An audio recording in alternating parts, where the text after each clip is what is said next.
Good morning, everybody. Thanks for joining us. Glad to see so many aspiring engineers in the house. So we have with us today Mr. Dipo Odeyemi. Dipo Odeyemi is the founder and chief executive officer of Cavidel Limited.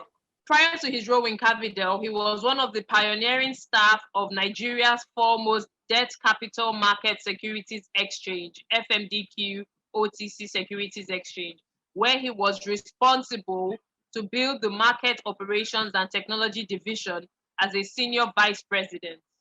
He holds an executive master's in business administration and a bachelor's degree in computer engineering, both from the Obafemi Awolowo University, Ile-Ife, Nigeria. He is a certified information system auditor, a certified, information security manager, certified in the governance of enterprise IT, and certified in risk and information systems control from the Information Systems Audit and Control Association, USA. He is also a certified Prince 2 practitioner and certified by the British Computer Society on the use of best practice methodologies in information technology service management. He is an alumnus of the Lagos Business School, where he attended the Senior Management Program, SMP 37, and was elected as president of his class. He attended international conferences in Amsterdam and Kenya, where he provided insights as a panelist on securing the interbank market using over-the-counter securities exchange structure. Dipo's 25 years work experience cuts across diverse industry sectors, including financial markets, banking, consulting, and technology services. Dipo's experience extended to the national level, where he works as the pioneer project manager with other stakeholders in the Nigerian banking industry to implement an industry-wide biometric verification number system, BVN. During his service at FMDQ, he developed and implemented the first secure OTC derivatives trading and clearing system in Nigeria, used by the Central Bank of Nigeria to activate the Naira-settled OTC FX futures market. He also developed the pension dealing and surveillance systems to enhance collaboration between FMDQ, the Pension Commission, and its members. He project managed and championed the issuance of a clearing and settlement license for the fixed income market in Nigeria. Dipo's exploits in Cavidel include leading and directing a team of developers to develop and integrate bespoke software solutions with payment systems in Nigeria, such as the Nigerian Interbank Settlement System, InterSwitch, and Paystack, to deliver real-time transfer of funds and settlement of bills within a secure portal for clients of Cavidel. Please join me in welcoming Mr. Dipo Odeyemi. Thank you, sir, for joining us. Thank you very much. It's my pleasure.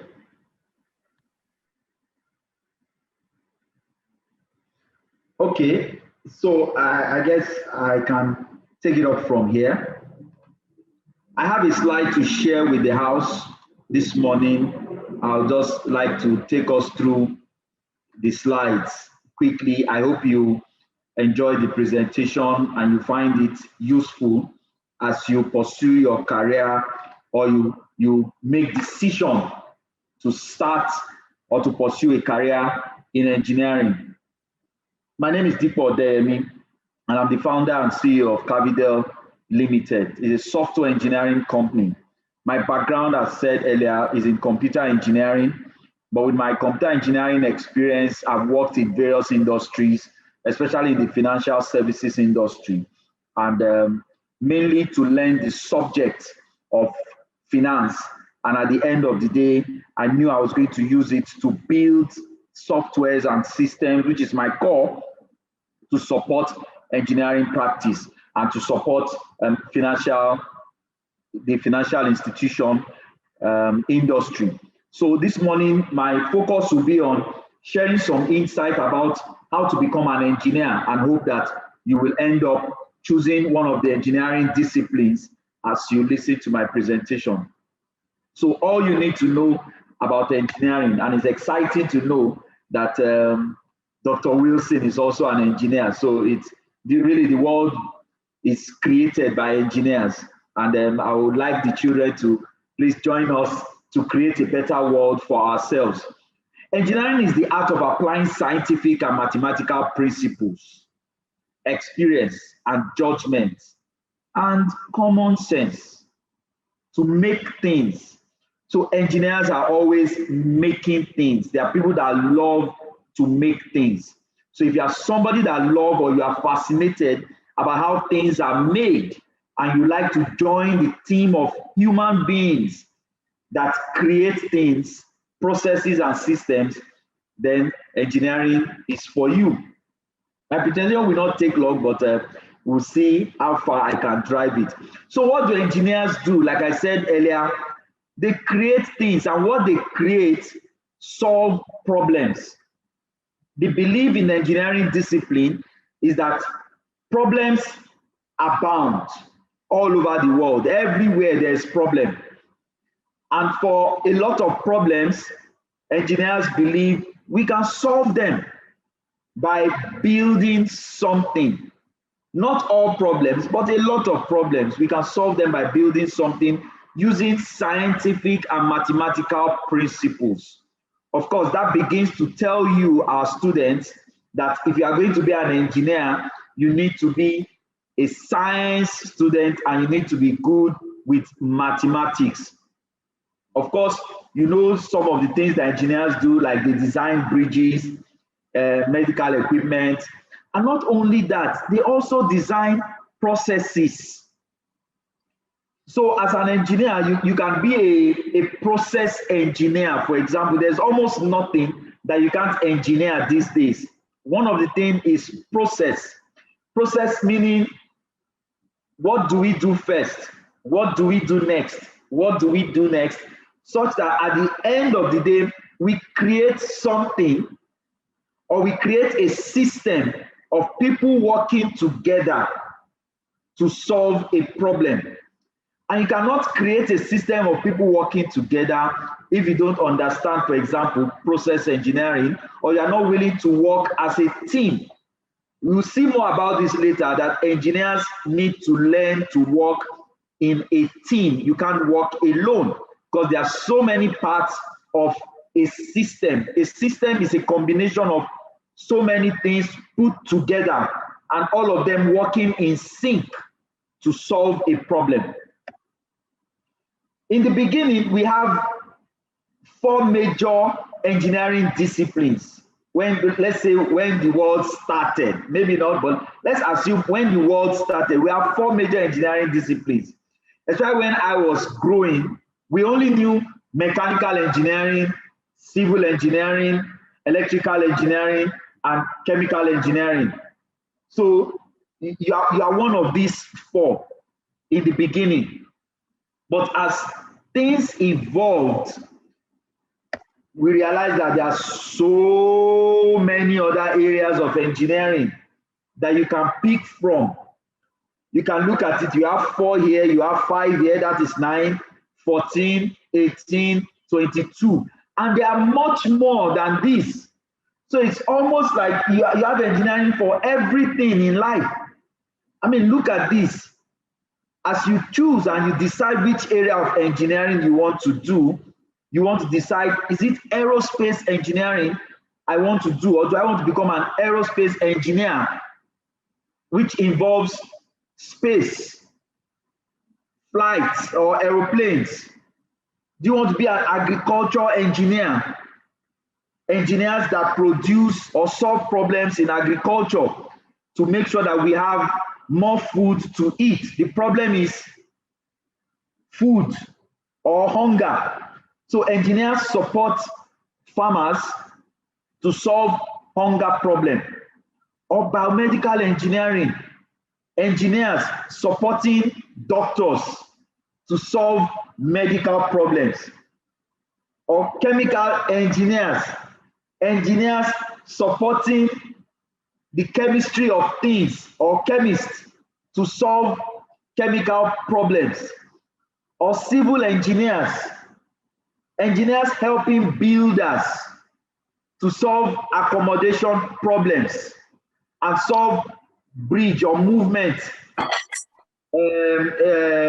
yes, movement or locomotive problems, or computer software engineer, which I am one of them, to help people do things faster, to increase efficiency, to make things better and simpler and easier to use, or construction management engineering that helps people to construct anything beyond building. Electrical engineering, we cannot live today without electricity. Engineers have to build devices, build products, solve problems of electricity so that we can have light to cook, to have our bath, to see at night, and so many other things.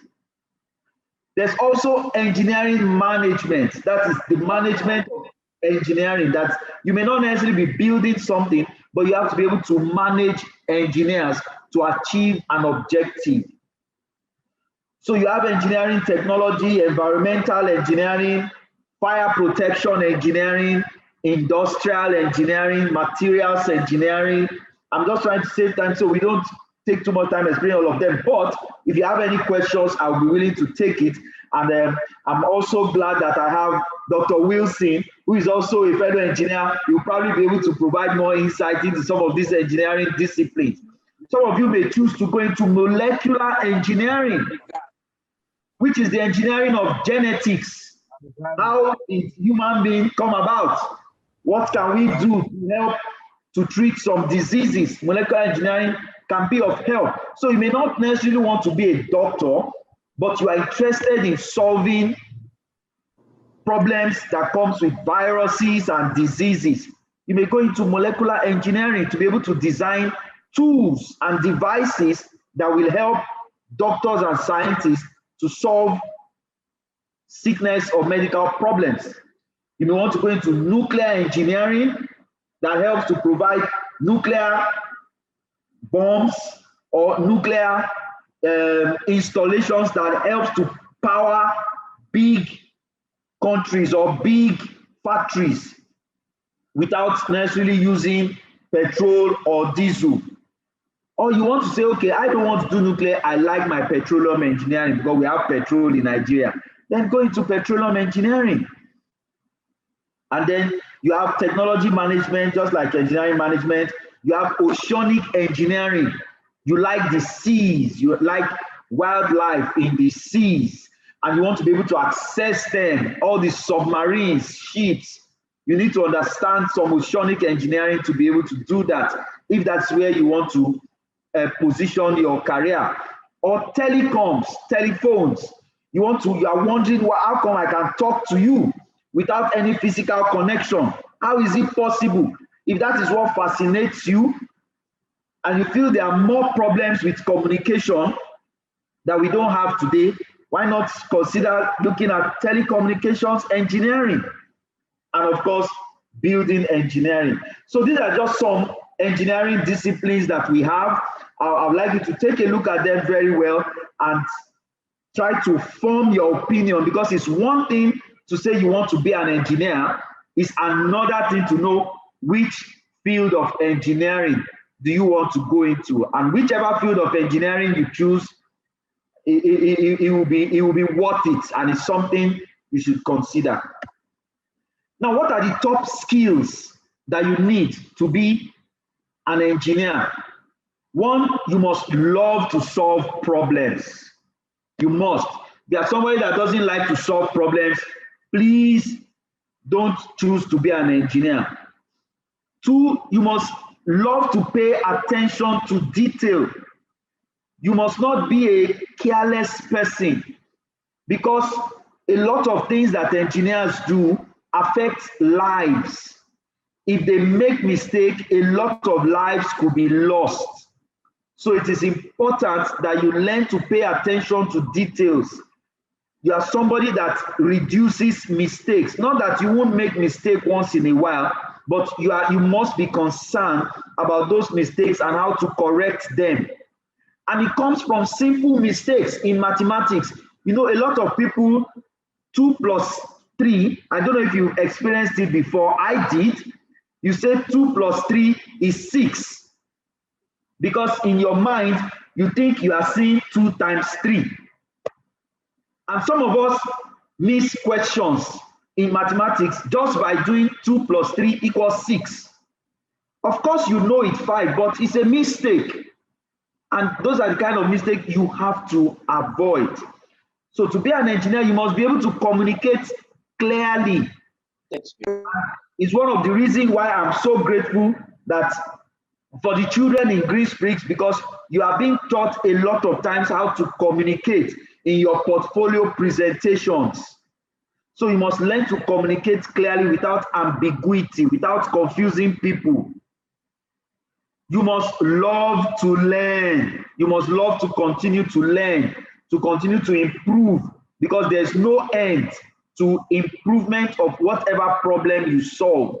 You can solve a problem today, but if you look at that problem again, you'll see another problem in that problem, and you must be ready to solve it. When you solve that, you might create a new problem, and you must be ready to sit down and solve that problem also.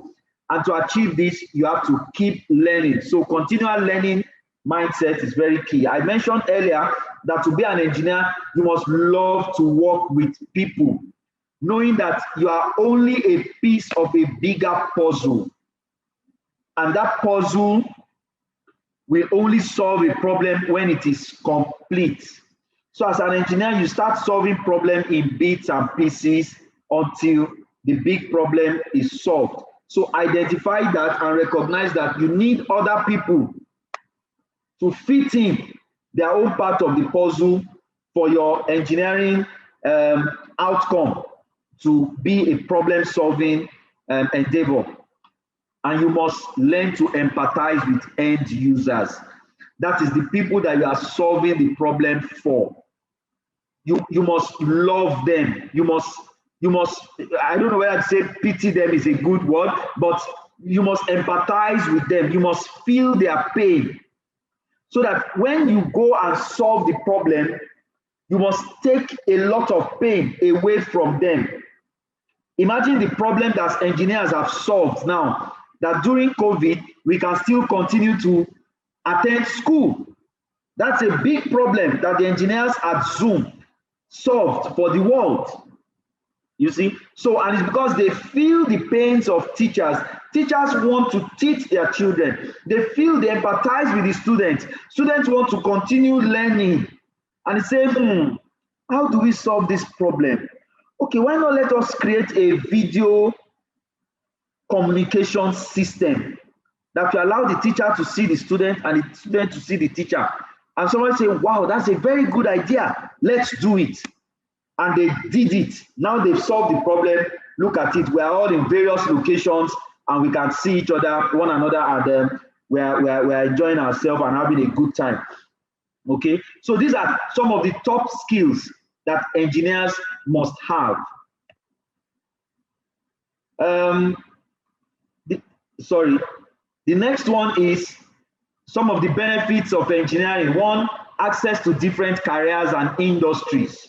When you choose to be an engineer, you are choosing to be able to work in so many industries. I mean, for example, Dr. Wilson is an engineer and is in education. Can't you see? That is amazing. I am an engineer. I spent 25 years of my life, even though I was practicing my engineering by the side, working in financial industry. But I was doing my work in financial industry, I was practicing software engineering by the side, because I knew that sometime like this, I will found a company like Cavidel and I would need my engineering skills. Dr. Wilson might end up maybe in another 10 years or 5 years and say, okay, I've done enough in education. I want to mix education and engineering. And you can imagine the kind of product that will come out of that explosion if Dr. Wilson decides to combine education and engineering. Maybe we will have education engineering later in the near future. You know, so engineers have access to different careers and industries, and so many industries are looking for engineers. You know why? Because they are problem solvers, first of all. And there's no areas of life that you don't require, that you don't have problems that needs to be solved. So engineers are usually sought after in many spheres of life or fields of life, in many industries. Say, hey, first priority, do we have engineers in the house? Who are the engineers? Let us employ engineers first. It may not be to build something, it may just be to solve problems. Engineers exceed at problem solving, and that's why they are much sought after. So it's a benefit. They grow by challenging themselves, and they gain hard skills. Hard skills meaning you are screwing, you are putting bolts and nuts together, or handy skills. They are handy people. So those are some of the benefits. Now, figure out what engineering discipline, how to figure out what engineering discipline is right for you. Now, I said here that your university decision making isn't finished once you decide to study engineering. And you can't just say, I want to study engineering. Wow, I love that engineering speech. I want to study engineering. You have to go beyond that and say, what branch of engineering do you want to pursue? And that's why I've shown you so many branches of engineering, and there are much more that you can go into depending on your desire, your passion, and what you like to achieve in life. Now, while there are some foundation courses that university students in all disciplines of engineering must take, much of what you will study in the university depends on which branch of engineering you choose. So the branch of engineering you choose should start forming the kind of subject you want to do in your senior years.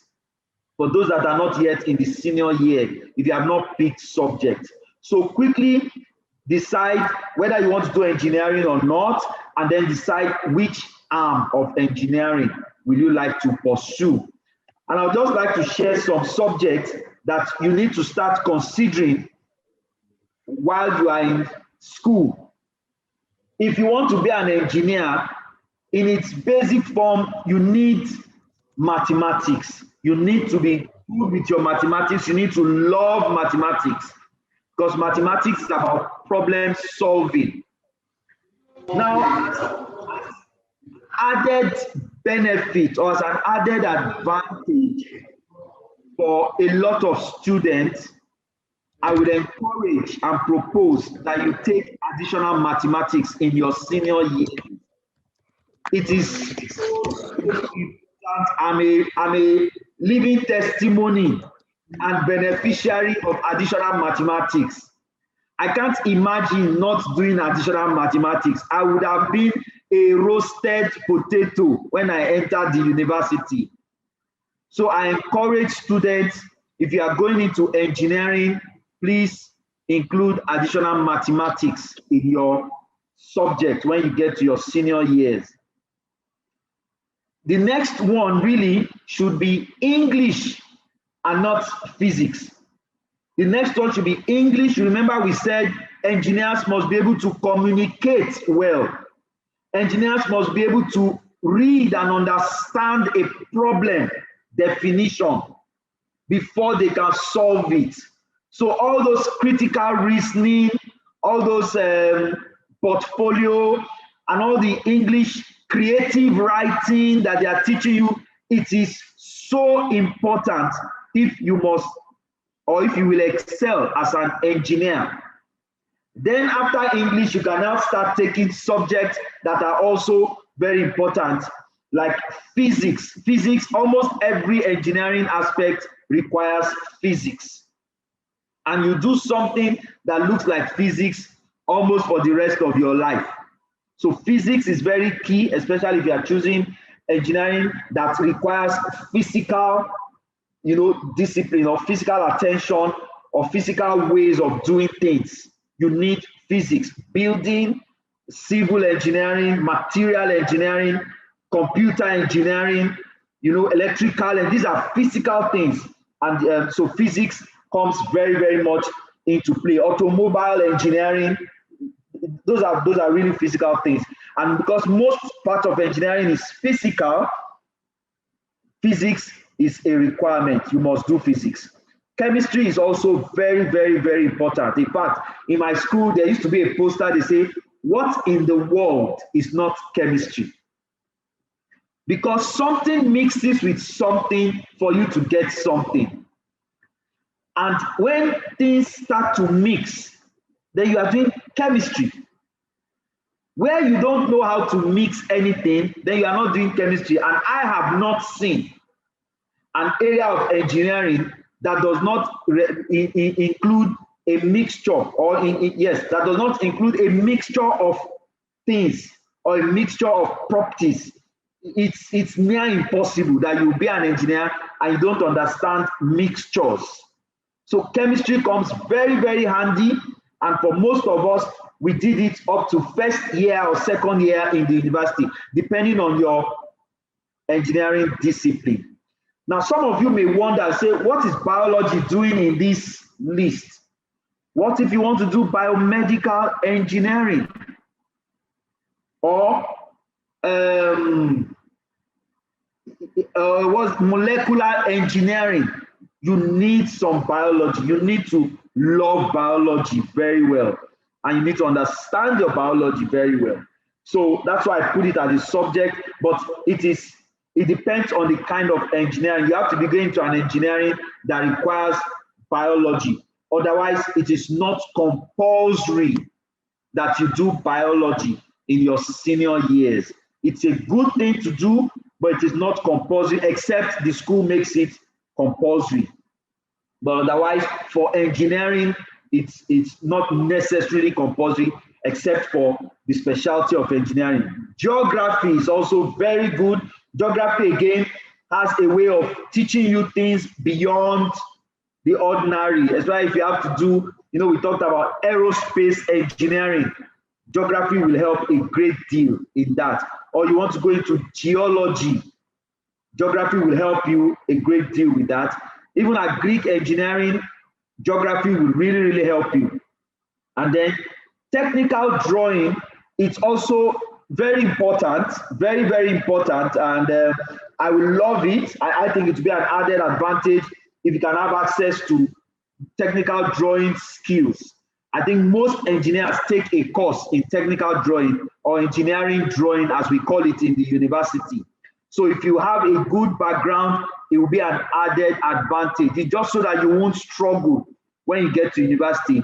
But really, for most of the times, I think students get along without this background, and then they are taught at the university, and you can still make a very good grades in your engineering drawing, but it means you have to pay more attention in class, and you have to really pay more attention to the subject when you are being taught, if you don't have the privilege of learning it in secondary school. But it's a nice thing to do.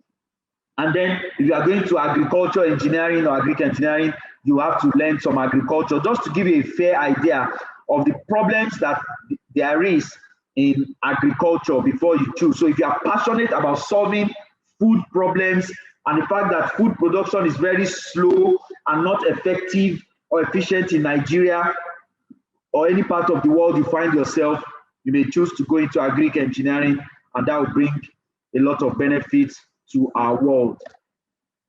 So these are just some of the courses you do in the university. That. Sir, can I interrupt you? Yes, please go ahead. A student is asking if you need physical education, PE, for any aspect of engineering.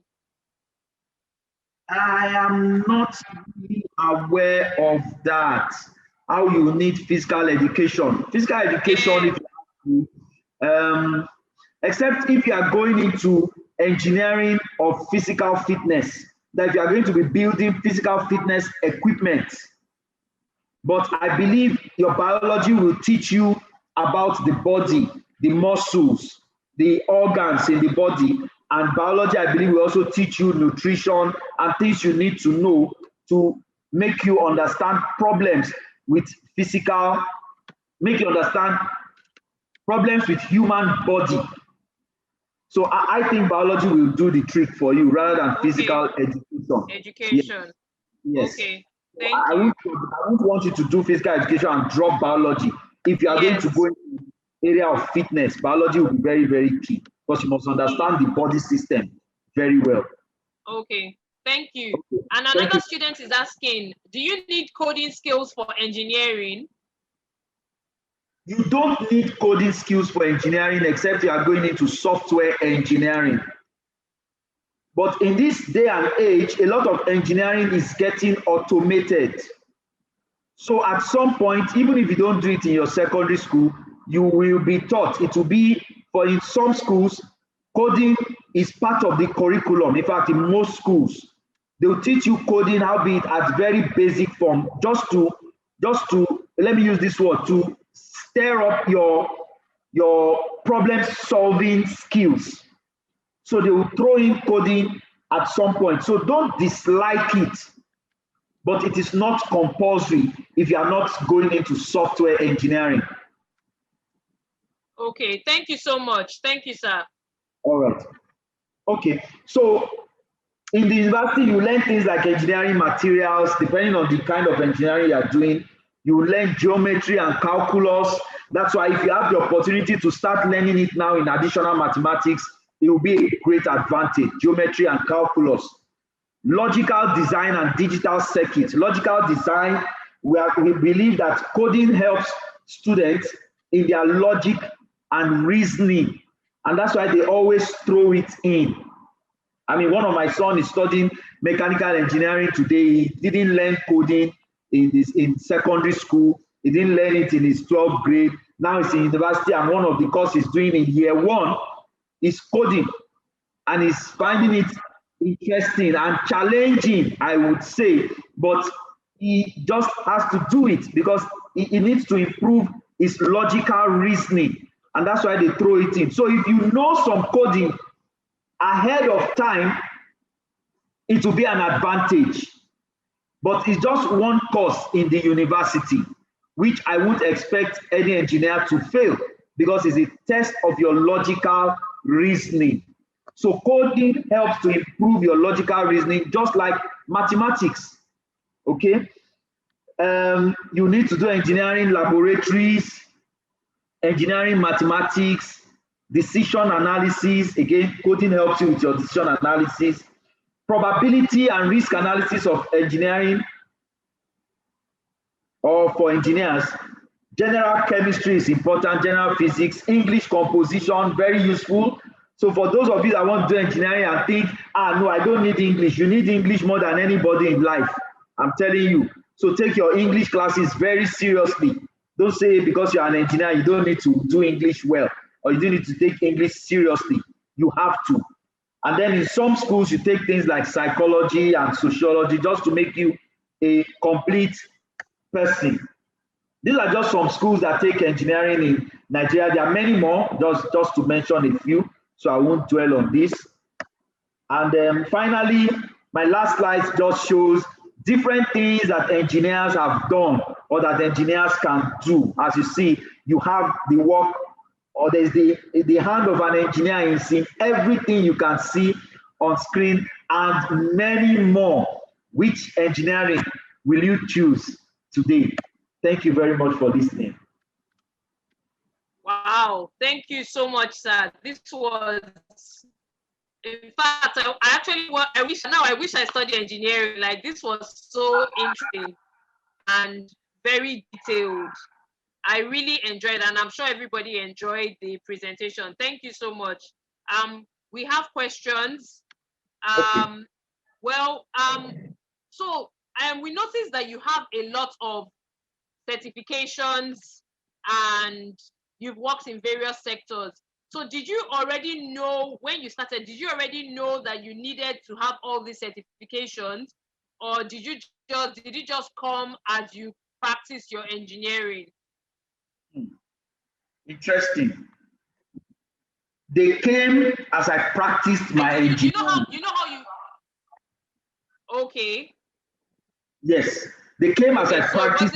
It wasn't like I knew from day one. No, it's as I practiced, I saw the need for continual learning. For me, those certifications were more about continual learning and nothing else. I just want to learn more about what I studied. Now, when you go to university, for example, and studied computer engineering like I did, you know, there are a lot of topics, there are a lot of subjects that you may not be taught in the university. Yes. More so when you go into the real world, you start realizing that there are some things that you need to know. And those certifications help you to bridge that knowledge gap. So for me, hello, can you hear me? We can. Okay. Yes, we can hear you, sir. Hello. We can hear you. Okay, great. We can hear you.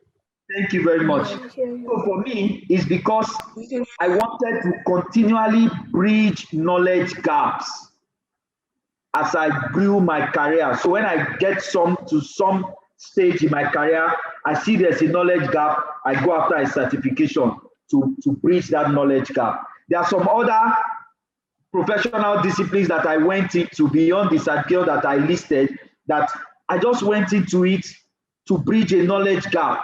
For example, I started writing ICANN, that is Institute of Chartered Accountants. I started writing accountant examinations at some point. I decided to write stockbroking examination at some point. I wrote project management exam at some point, just because I wanted to bridge knowledge gap in the industry that I find myself. And that all that knowledge is coming very handy for me today, and it gives me the opportunity to be able to speak and to be versatile in problem solving in different areas of life. And so I'm not afraid to be thrown into any area of life, because I know I have the capacity to, one, learn and to solve problems there, because I've done it in so many other areas. So why not? Wow. Sorry. So you seem to have achieved so much.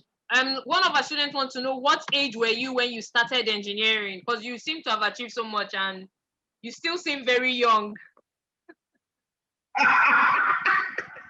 Okay. Well, I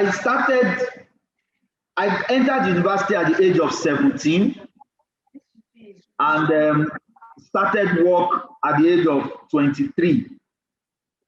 And when I started, I knew that at some point in my life, I was going to, because I love to solve problems, I was going to be solving problems. And then the question came, what problems exactly? Because there are so many problems in life that you can solve. You can't solve all the problems in life. What problems exactly? And I decided, okay, let me try and solve problems in the financial services industry. Let me try and solve finance problems. And that was why I went into banking and finance, to learn banking and finance so that I can solve problems. And the way I can solve problems in that field as an engineer is through software engineering. Yes, I studied computer engineering and I could have been a hardware engineer or a network engineer, but because of the problem that I want to solve, which is problem that has to do with banking and financial processes, I decided to pick software engineering. And because it's banking and finance and it's very sensitive to security and fraud, I decided to take certifications in security and systems audit. So you can see how the decisions play out. It depends on what you want to do. And it's always nice if at a very young age, maybe after your university, you are able to define what problems you want to solve and go into that industry and try and excel in that industry. So I think I started quite young, and I'm not tired. It's like I just started my engineering career. Every day is a new day and it's a new start for me. I'm in the office, for example, at the moment, and after this presentation, you can bet I'm going to be solving some more problems for my clients. More problems. Wow. Wow. So it's basically so you have to keep on continuously learning and developing yourself. It never stops. You never stop. You never stop. Otherwise, you'll be rusty. You'll be rusty. You'll be outdated. Okay. So this certification, obviously we need to develop ourselves if we want to be engineers. So can't we just go ahead and do the certification? Do we have to get the engineering degree? I'm coming over. That's a very, very, very interesting question. Now, you see, what the engineering degree does for you is it tests your strength of character and it tests your strength of focus in the midst of distractions. That is what, for me, going to an engineering school will do for you. There will be so many friends, so many lecturers. You have to deal with so many nuances, so many, permit me to use the word, craze of human beings who may call themselves lecturers, friends, even family members. At times you have to deal with it. You deal with shortage of funding and you deal with all that and graduate as a good engineer, you are ready for the world. So for the discipline that it will give you to strengthen your character, I would recommend that you go to engineering school. If you do not, because engineering school will make sure that your English remains top notch, your creative writing remains on track. In fact, I can give a very good example of a friend of mine I just spoke with yesterday who designed an online school program. Now, some of us may think, okay, well, online school, everybody's doing online school. This guy is a first-class mechanical engineer. And in the last 1 year, he has been designing and developing an online school with detailed curriculum. You cannot imagine the details in his curriculum. He's a mechanical engineer. He has not launched it, but trust me, when this is launched, it's going to cause some disruption in education. If you ask, tell me, remind me that I told you so. This guy has used his engineering ability, his creative writing. If you see the documentation of his designs, you will wonder whether he's an engineer or he's a creative writer or he's a graphic artist. He has brought everything he learned in school into bear. He's graduated now for over 25 years. So he's not a new engineer, but you see, he's a first-class mechanical engineer. He was the best in school, and he's used all his knowledge to design something. And I looked at the design, and he presented to me yesterday. He's even started bringing it to life, and I was blown away. For me, that's the work of an engineer. So you have to, the engineering school teaches you so many other areas of life that you will not get in a technical school to just learn the technicality of engineering. If you do that, like a mentor of mine said, that the best you will be is a glorified technician, not an engineer. An engineer is somebody that can see a problem end to end. For example, some people call themselves software engineers today. And when I digged in very well, I realized that you can't call yourself an engineer. You are a coder. You remember your question, coding skills. You are a coder. You just know how to code. You are not an engineer. An engineer must know how to develop problem specifications, business requirements, interpret that business requirement into a design. An engineer must be able to design, like my friend just did, and then build. That is coding now. Even the coding, the engineer can outsource it to a technician. Anybody can code. There are 1,000,000,001 coders in the world today, but how many engineers? There are few. You see? And then when you finish coding, you need to test. When you finish testing, you need to deploy. When you deploy, you need to evaluate. Now, as an engineer, I know all those software development life cycle. And you need to understand the security of your coding. You can't just code. Come on. And I won't blame you if all you do is coding because you are a technician. You are not an engineer. You don't care about spelling. So you develop a software and you have spelling errors in the name of the fields or labels. It's because your English is what? Exactly. Somebody didn't flog you. Somebody didn't fail you for wrong English. For wrong English, that's a big problem we have. Exactly. Somebody has to fail you. So there you will know that, man, I cannot write wrong English. Or even though I'm an engineer, I'll pay attention to details and I must be able to write clearly or communicate clearly. That is the reason why you need engineering school. So it's beyond the technicalities.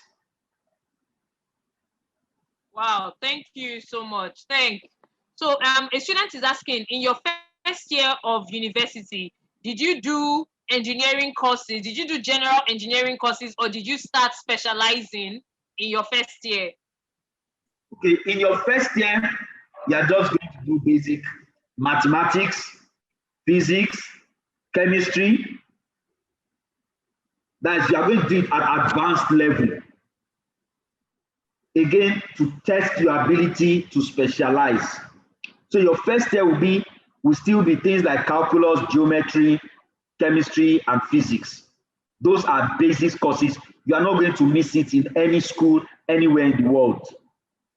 Some schools now add coding in your first year. In my school, coding for all engineers is in their second year. You know, but in some schools today, they do it in the first year. So you do coding at some point very early in your academic career in the university. You do coding. But what you must prepare for in your first year is physics, chemistry, mathematics. You can't run away from it. Okay, physics, chemistry, and mathematics in the first year. Yes. Someone wants to know how broad is. Yeah? I said from the second year you start to specialize. Okay. Specialize. Okay, so someone wants to know how broad is mechanical engineering in particular, and which problems can it solve? Wow, mechanical engineering solves every mechanical problem. Every problem that you need physical things to move, it's a mechanical engineering problem. Or you need physical things to work together, like a wheel within a wheel, like tires moving. It's a mechanical engineering problem. So mechanical engineering is very, very broad in so many areas. You need it in so many areas. Even my laptop, the hinges that supports the screen from the central processing unit, the hinge is a mechanical design. So you see, even with a laptop, you have mechanical engineering there. The keypads going up and down as you type the keys is a mechanical engineering problem that has been solved. Yes. You see? So I'm just using this example for you to see that in day-to-day life, this mouse, for example, is a product of mechanical engineering, electrical engineering. So things you see in life is a combination of mechanical and other fields of engineering. That's why you remember I said in engineering, you must learn to work as a team.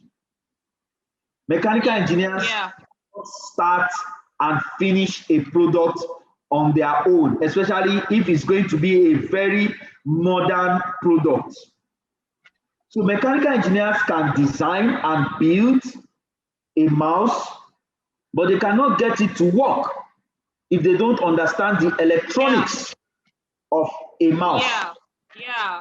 That is why when you go to engineering school, they will teach you some electrical electronics, even in your mechanical engineering course. But you may not go too much into details. You will need an electrical engineering or an electronics engineering to work with you to be able to come up with a very good mouse that makes sense. Yeah. So mechanical design is very broad, but it is as broad as so many other fields of engineering needing something from a mechanical engineer. Okay, so I'm a software engineer. I'm also a hardware engineer. I can build the functions in a robot. Listen to my word, the functions in a robot, I can build it. I can program a robot. I can put artificial intelligence with my software and data for a robot, but I cannot build a robot. I'm not a mechanical engineer. Yeah. I need a mechanical engineer to build the robot and consider all the different forces and torques and momentum that needs to be put together to build the robot. Now, the mechanical engineer may not be so useful without a material engineer. It is a material engineer that knows, should we use an alloy, should we use aluminum, or should we use steel? What is the best material? Should we use copper or rubber to build this robot? Okay, this robot will have some parts should be rubber. Let's say the joints of the robot, for example, let's make it a rubber so it moves easily. But inside the rubber, let's make sure we have steel there so that it can move like 500,000 times without breaking away. So let us use steel or alloy. Now, the physical fitness of the robot, that standing of the robot, we need maybe aluminum or something. You need a material engineer to decide that. Can you see?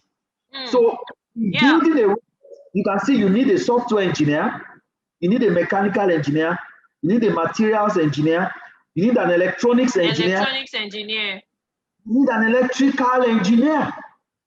Wow. Because it must be powered all the time with the appropriate amount of power. So mechanical engineering, like other fields of engineering, is as versatile as its need in other fields of engineering. So mechanical engineering is versatile, but other engineering too, they are versatile as they are needed. So that is it. So any other form of engineering you pick.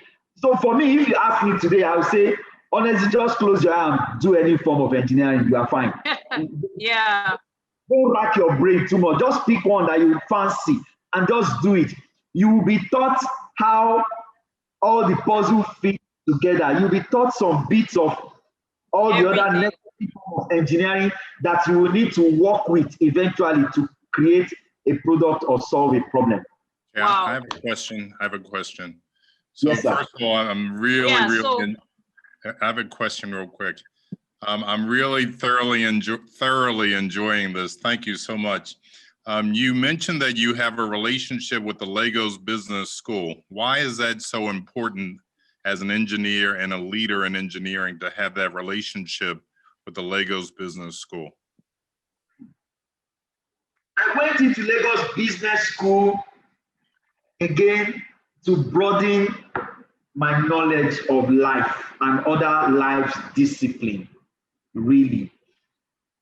I'm an engineer, but I have to continue learning. So to go for this senior management program in Lagos Business School was to go and learn about marketing, for example. Because if I'm an engineer and I build a product and I don't know how to sell it, the product is of no use. It's of no benefit to me. If I build a product and I don't understand strategy of how to get it to the market or how to build a company, now I'm a founder of a company. What are the components to set up a business? Those are the things I went to learn in Lagos Business School. Again, to sharpen, I'll say, to sharpen my teamwork abilities and learn how to work with other people to create a company or a business. Howbeit an engineering business, you may call it. So that is my relationship with Lagos Business School. I went to a business school to learn business because I know in life, everything you do in business, whether you are in employment, is a contract. I was also taught contracts, law. And you wonder, hey, but you're an engineer, what is your business with law? You need to understand some basic law of contracts, for example, to do well as an engineer. That is my belief, because things will happen in life that will want to impact you negatively or positively, and you have to be prepared for them.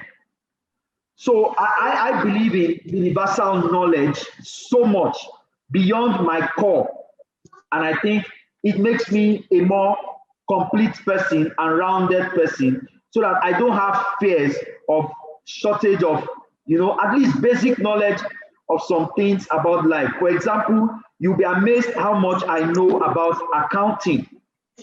I'm a software engineer, but I've built an accounting software, and I'm not an accountant. But my knowledge of business and accounting has given me the ability and the boldness to build an accounting software, and I'm hitting the market with it. So it helps me to, or it helped me to understand many more problems in life, and all I'm just sitting back to do now is picking which one I want to solve. Where you don't have a bouquet of problems, then you have problems deciding what you want to do. And that's what I'm not, and I can never be short of, to need to see problems and know which ones I want to solve. Wow, thank you so much. So so it's important that we diversify our, I don't want to say interest, but our areas of expertise. Diversify our knowledge base. Yes, we must be flexible. Yes. Even if you want to do engineering, don't be afraid to don't chicken out of a law class. Don't chicken out of a sociology class. Don't say I don't like. Don't say you don't like it. As far as it is, my comment this morning is go ahead, acquire it. It does not hurt. It only expands the opportunities in life. See problems. Thank you. Wow. So somebody's asking, is it easy to move between engineering fields? Can I start today as a mechanical engineer, that's after graduation, and then switch to software engineering maybe 5 years down the road? Or how easy is it to switch? To switch to software engineering for most people is like one of the easiest switches in life. Like I said, an engineer is an engineer. You have a problem-solving mindset. You've been taught the basics of most other engineering fields. So you see, you have a foundation to switch to other engineering discipline. Now, because I did chemistry, if I choose today to be a chemical engineer, it won't be a problem. First of all, I'm an engineer, so the mathematics, the physics of it won't be a big deal. The chemistry of it too won't be a big deal, but yes, I have to go to a chemical engineering school and grow in that route. And it will be easy for me to switch because I'm, first of all, an engineer. I think what is very key is the problem-solving abilities that I have and the fact that I have basics of most engineering fields. And thank God for my teachers that taught me biology in secondary school, and I did it up to, let's say, IGCSE level. If I have to go into biomedical engineering today, I don't think it will be a big deal. So it's easy to switch if you want to switch. But I will recommend that as much as possible, stay focused in life. While you are acquiring other knowledge, you must have a focal point. So for me, my focal point is software engineering. but I acquired so many other knowledge in both engineering, law, accounting, finance, business. Yes, but my focus is software engineering, and all those other knowledge is how I can use it to support my software engineering business. Yes. Yeah. Wow. So how did you decide what field? Like, how did you decide it was engineering you wanted to study? What helped you make that choice? Okay, what helped me make that choice was in secondary school, I loved mathematics, and I never wanted to stop doing mathematics all my life. I felt if you take mathematics away from my life, interesting. I'm going to run mad. I'm not going to be normal. So I was thinking, which course can I do that will make me continue to do mathematics? That was what I called it then. I called it mathematics.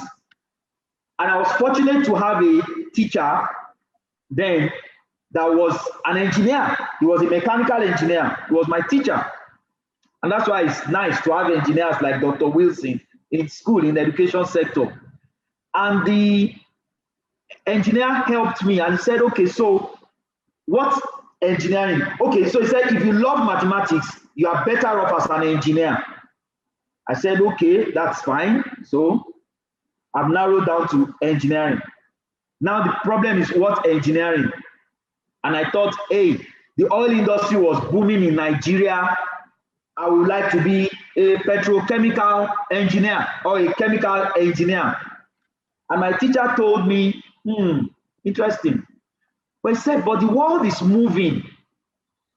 And I don't know for how long you will continue to do mathematics with being a petrochemical engineer. Don't you think you'll be doing more of chemistry in that area? And I thought, well, why not? I loved chemistry. My chemistry was top notch. I thought, chemistry. So he said, choose chemistry and mathematics. Which one do you want? I said, mathematics, please. Give me other things. I mean, take every other thing away from me, but don't take mathematics away from me. So he decided, he said, okay, maybe you want to consider computer science. And I said, oh, wow, I didn't think of that. Computer science, you mean I'll continue to do mathematics? He said, yes, that you will continue to think, you continue to deal with logical problems and solve things logically. You will never stop thinking. And I'm like, I think that is it. So really, it's not mathematics. It's something that will make me never to stop thinking about solving a problem. Yeah. So I decided, okay, so if it's going to be computer, then it won't be computer science. Then it has to be computer engineering. Why? Because we have picked engineering first of all, and then it's just which field of engineering. So that's how I ended up doing computer engineering. On getting to school, the guys like Dr. Wilson that studied electrical electronics engineering, they seem more sophisticated than me and my team. And I was tempted. They seem cooler. Yeah, they seem cooler, you know. And I was so tempted to switch over, but somehow got so good I didn't switch over. You know. So that was how I ended up doing computer engineering. Now, and I was more focused on the hardware side of computing rather than the software side. It was after school, even though I learned both hardware and software in school. But I thought, hey, I'm an engineer, I'm a physical person, I'll stay hardware. It was after school when I started working at a consulting firm, I saw opportunity to write softwares. And I saw that with hardware, I'm not the one that produced this hardware. Most of our hardware are produced from abroad and brought into Nigeria. All we are just doing is maintaining. And I wasn't finding that interesting anymore.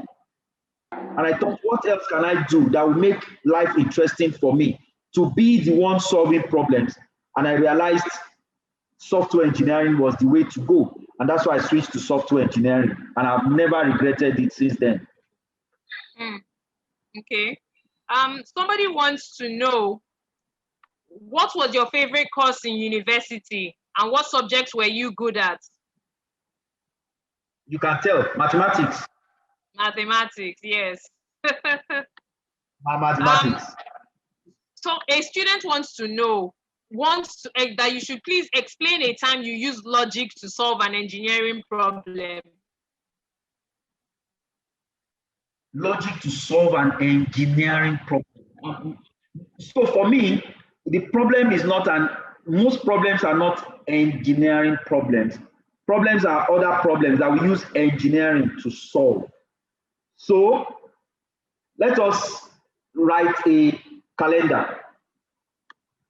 In school, I wrote a program that generated calendar for the next 50 years. That was the problem I solved back then in school. Today, I've written programs to calculate payroll. I've written programs, so the problem is how to calculate payroll. That's the problem. Then I've used my logic to program how to calculate payroll. And when I solve that kind of problem, it means at the click of a button, payroll is calculated for as many number of staff as possible, just like that. And I don't have to keep copying, pasting, dragging and dropping using Excel. That's another problem. Another problem is accounting. So a lot of times accountants at the end of the month, they do things like depreciation, accruals and prepayments. They have an Excel sheet that they update at the end of the month, and then they take the data and put inside somewhere to create what they call a financial statement. In my world, you don't do that. I've solved the problem to the extent that during the period, just capture your data. And you don't even need to know debit and credit to use my software. So someone who is not an accountant, for example, can use my software and you'll be doing a lot of accounting functions without knowing it. Because I have used logic to solve the accounting bits at the back end. And all you need to do is just capture data in its simplest form with simple English, and all the debit and credit are posted for you automatically. And immediately you can print your financial statement at month end without any extra effort. So my clients today are enjoying seamless automation of their financial statement. So things that would take an accountant 3 days, 5 days to complete, my software in 5 seconds. Yeah. So those are areas and problems I've solved. Wow, that's really. And that's what I do for a living. Wow. So that's really time. Yeah, amazing. Well done, sir. Well done. You make it sound so exciting. Yeah. Can you hear? Okay. So someone wants to know. So like if they study in the States, if you study, you can do a major and a minor. So someone wants to know if I do engineering, because I personally know someone that started with engineering and wanted to combine with economics. And halfway through, he had to drop the economics because he said the engineering was so tough. So somebody is asking now, if they study engineering as a major, what can they minor in that will not affect studying? I really don't know if you can minor in, because engineering is intense. Yeah. So for example, I would say all the other things that I added to myself were minors, but I added them in the future. That is after engineering school. Yes. So you are not going to lose any time. Focus on your engineering because you want to graduate as a good engineering student. And that's why I would suggest you focus on your major in school. When you finish school, you can now decide to take a master's degree like I did. I did a master's degree in business administration. And despite that, I still went to Lagos Business School to do a management program, just to enrich my knowledge of the Masters in Business Administration program. So you will say my major is software engineering today. My minor is accounting, business, banking and finance and financial markets. So I have several minors as of today, but they were not achieved while I was in school. If my mind was so bad while I was in school, I was so narrow-minded, I just wanted to be an engineer and nothing else. So I didn't know about minors. I just engineering and or nothing else. So it was later in life that I realized, oh, it would be nice to have some minors. So if I will advise today, I would say, please focus on your engineering because it is intense. When you finish, nothing stops you from going to take a master's degree in economics. In fact, if you ask me today, if I have the opportunity to take another master's degree, you can bet it won't be in engineering. It will be in economics. That's the truth. I will do a master's in economics. Yeah. And if you are not careful, if I have the time, I can even do a PhD in economics. Yet I'm an engineer. You see, so you have time to do all these things after engineering school. And there are some certifications that you can take to build this knowledge that minors so that you don't get distracted. That would be my own suggestion. Yeah, I think that makes sense. Yeah, because I know it makes sense. It sounds like an intense course, like you said. Yeah, someone is asking this question. I'm not sure if you can answer this, but the person wants to be an aeronautical engineer and is wondering if they can still be a pilot. Sure, you can. You can. And if you combine the two, if you combine the two, that would be great. But it's better to start as an aeronautic engineer. That's more difficult to learn than being a pilot. If you ask me. Yes. So I would suggest you do your aeronautics engineering and then you learn how to drive the plane. Or you learn how to So they should do aeronautical engineering, then go to aviation school. That's what you are saying. Exactly. So that's what I would say to do. Yes. That as in your younger age, you can do aeronautic engineering. It will be more difficult to go to aviation school and then at an older age, you go for engineering. Yeah. That would be a bit complicated. So I would suggest or propose that you do the aeronautics engineering first and then you go to aviation school. Yeah. Wow. Yeah. I guess that makes sense. So someone wants to know, if you want to solve problems relating to energy and environment, which engineering disciplines should they choose? Energy and environment. There's environmental engineering. Yes, there is. Yes. In environmental engineering, they will teach you a lot about the environment. And when they teach you a lot about the environment, they will now teach you how to see the problems in the environment and how to solve it. So the best discipline to do is to choose environmental engineering. And what that means, if you ask me, at secondary school level, your geography must be top-notch. Because I think geography teaches a lot about the environment at secondary school level. Yes. Your geography must be very good. So geography. Okay, so someone is curious. He wants to be an engineer, but doesn't know whether to decide between aeronautic, automobile, and chemical. What would you advise? The person needs to dig deeper on what he or she likes most. Do you like cars? Do you like flying? Or do you like, what's the third one? Chemical. Do you like chemical? Do you like chemicals? So let's put it this way again.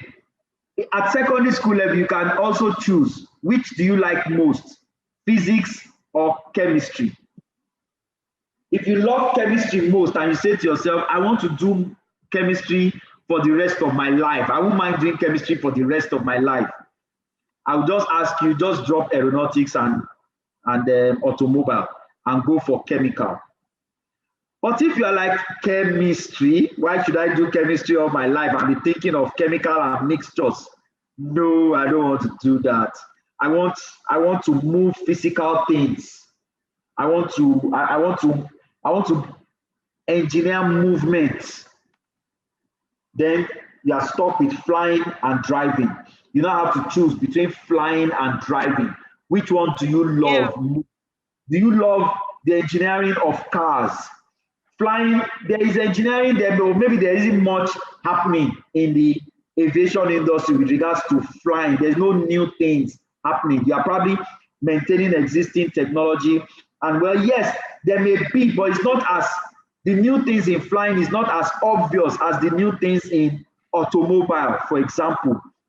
Okay, so I mean, I'm still thinking, if I find someone that wants a suggestion, I would like to build a self-washing car.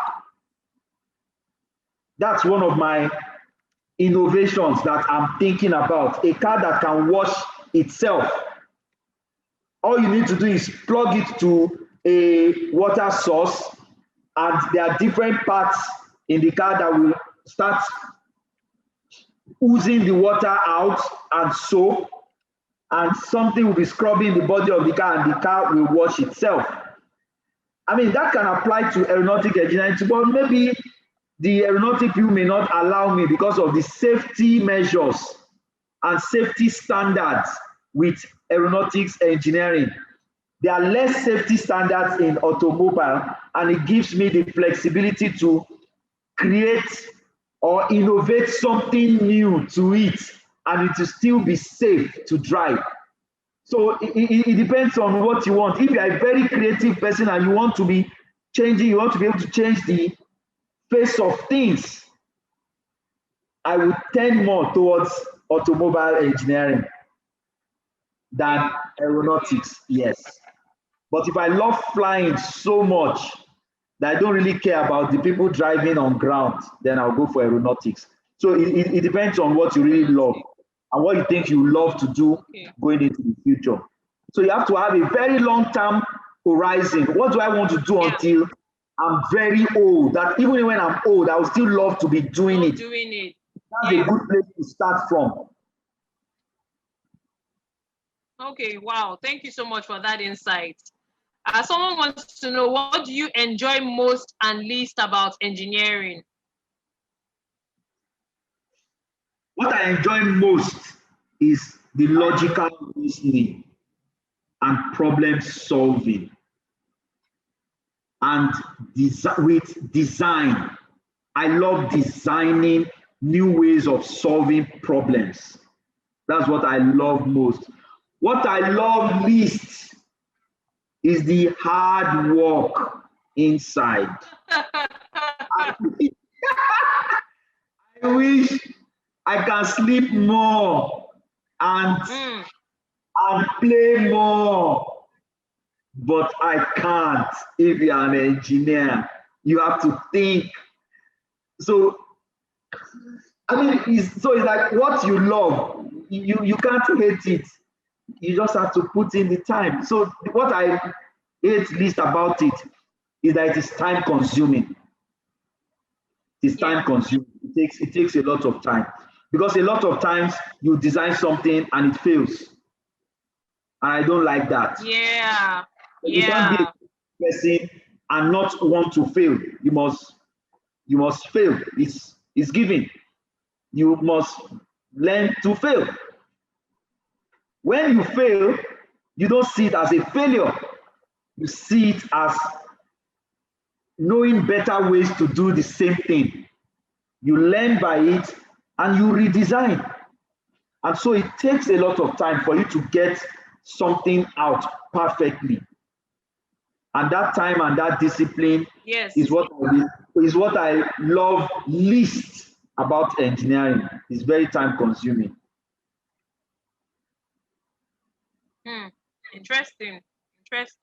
As someone would like to know, would you advise doing an internship to make a better choice on the aspect of engineering to do? That would be nice. You can't go wrong with that.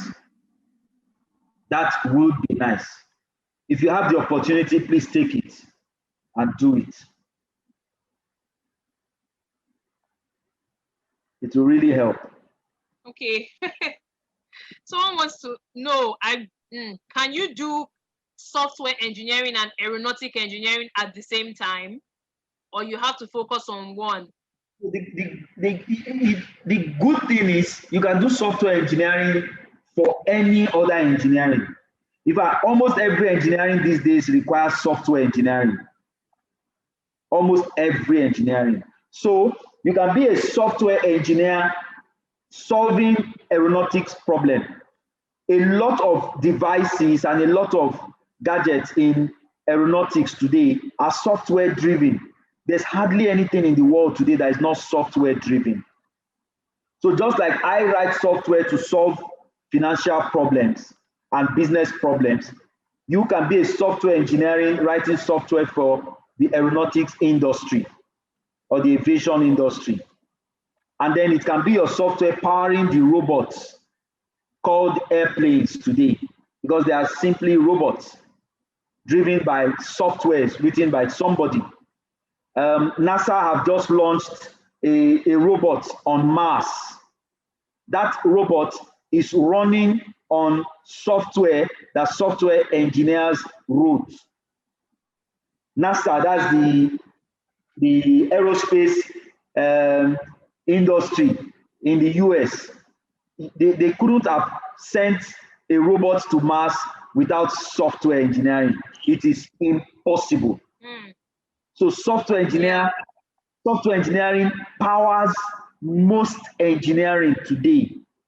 And that's what makes software engineering extremely versatile, because there's no aspect of life or even engineering today that will not require software engineering, except maybe materials. If it's just about materials, knowing that this is aluminum, this is alloy, knowing the strength of materials and different kinds of materials, okay, you may say you don't need software engineering. But when the materials now have to start to mix with other materials and you want things to happen automatically. When you hear automation, you want things to happen by themselves. Then you are talking of none other but software engineering. And you know, in aeronautics, things must happen by themselves at the right time without fail. Otherwise, there will be air disasters. And that's why you need software engineering in aeronautics. So yes, you can do aeronautics and you can do software with focus on aeronautics. That will be fantastic. Okay. Thank you very much, sir. So someone wants to know, so you started your own engineering company. So how much work experience do you need before you start your own company as an engineer? If you ask me in its basic form, I would say, if I will be prescriptive, even though I don't like being prescriptive, I would say at least work for 5 years. At least work for 5 years. Yes. In the area of engineering that you want to set up a business in. And part of that work experience should include business and economics, if you ask me. Don't go into business without understanding business. Don't do it. It's recipe for disaster. Okay? Or getting someone or partnering with somebody that understands business. So it depends on how you want to position yourself in your business. Okay? I'm not a very good marketing person, for example. I mean, I feel people cheat me a lot in marketing. So I need a strong marketing person to be out there doing the marketing. Meanwhile, if you are the CEO of an organization, they say your first job is marketing. So I'm forced to learn how to market. Okay, so that 5 years gives you opportunity to learn the job in real terms after school. So it gives you that kind of exposure. One, it links you up with a wider network of people that you probably will interact with when you start your business. It makes a lot of sense. So yes, at the minimum, I would say 5 years. I took over 25 years to start my own engineering business. I took 25 years. It didn't take me 5 years. It depends on the conditions in your life, you know. But I would say don't be in a hurry to jump into it. But if you have to, please do. If you are bold enough and you have all the support immediately after school, you can take your chances. But it's not the ideal. I would say it's not necessarily advisable. But if you build something in school or shortly after school, if you have a solution that you feel can solve a problem, you can almost do it without any particular experience. You can learn on the job, but you must have a product, you must have a solution that the world is interested in. And then the next thing is, how do you market that solution? How do you take it to the people that need it? How do you identify the people that needs it? That's not engineering, that's marketing, that is business. And how do you keep record of your revenue and your expenses? That is business. Okay, so that's why if you can quickly learn about business, some basic things, basic accounting, basic business knowledge immediately after school, you won't go wrong. And if you have a product, nothing should stop you from starting your own business immediately without going to work for 5 years. Wow. This has really been informative. We have just one more question. Well, I have one more question. Like, what would you advise the students, anybody wanting to study engineering, what would be your major advice to them? Okay, just to summarize what I've said, my major advice to them will be to take their mathematics, English, physics, chemistry, and biology very seriously. Very, very seriously, more than any other subject. That's my first advice. The second one will be, they should not shy away from additional mathematics. It's like a suicide mission going into engineering without good background of additional mathematics. I'm not saying you won't survive as an engineer, but you will struggle. That is the truth.